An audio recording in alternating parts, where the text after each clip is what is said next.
ప్రేక్షకులే మా దేవుళ్ళు, థియేటర్లే మా దేవాలయాలు. ఈ డైలాగ్ బాలీవుడ్, కోలీవుడ్, టాలీవుడ్, హాలీవుడ్ అన్ని వుడ్ల నటులు అవకాశం వచ్చిన ప్రతిసారి చెప్పుకొస్తున్నారు. కానీ ప్రేక్షక దేవుళ్ళ గురించి, థియేటర్ల గురించి ఏమాత్రం వారు పట్టించుకోరని విమర్శలు ఉన్నాయి. వాళ్ళు పట్టించుకోకపోయినా వినియోగదారుల కమిషన్లు మాత్రం ప్రేక్షకుల సౌకర్యాల గురించి సీరియస్గానే స్పందించాయి. సినిమా థియేటర్లు అన్నింటిలోనూ ఉచితంగా తాగునీటిని ఏర్పాటు చేయాల్సిందేనంటూ జాతీయ వినియోగదారుల వివాదాల పరిష్కార కమిషన్ తీర్పునిచ్చింది.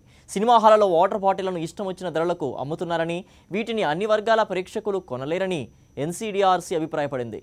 డ్రింకింగ్ వాటర్ను బయట నుంచి ప్రేక్షకులు తెచ్చుకునేందుకు అనుమతించని నేపథ్యంలో థియేటర్ల యాజమాన్యాలే ఖచ్చితంగా నాణ్యమైన వాటర్ అందజేయాలని ఆదేశాలు ఇచ్చింది.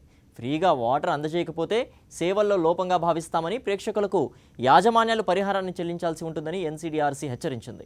సినిమా హాల్లో ఉచిత తాగునీరు ఏర్పాటు చేయలేదంటూ త్రిపురలో ఓ కుటుంబం రాష్ట్ర వినియోగదారుల పరిష్కార కమిషన్లో ఫిర్యాదు చేసింది. ఆ ఫిర్యాదుపై విచారించి ఆ కుటుంబానికి 10,000 రూపాయలు పరిహారం చెల్లించాలంటూ థియేటర్ యాజమాన్యాన్ని త్రిపుర రాష్ట్ర వినియోగదారుల పరిష్కార కమిషన్ ఆదేశించింది.